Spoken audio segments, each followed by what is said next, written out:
কি বল তুহিন, শশার বাজার কেমন আজকে? আগুন আগুন, তাই কৃষক খুব লাভজনক হয়েছে, কৃষকের মুখে হাসি, তাই যাক,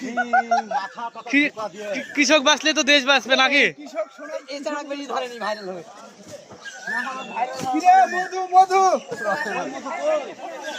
রসমালাই, রসমালাই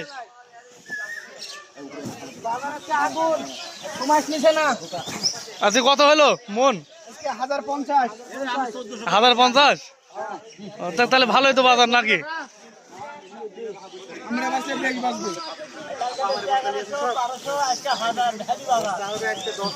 যাক 250 টাকা কম বেশি হবে, এটা মানে নিতে হবে।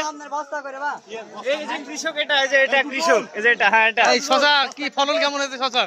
ভালোই ফলন মনে করো উঠতে পড়ছে। তাই, আচ্ছা আচ্ছা। ভাই শসা কি বরের ভিতর হয় নাকি? ভাই বাহানের তলে করে শসা। কিভাবে? আচ্ছা। মাটির তলে হয়? হ্যাঁ, উপরে ধরে না নিচে ধরে? নিচে। উপরে নিচে দুইবার ধরে তো। ও আচ্ছা। আপনার ফাঁকেও ধরে?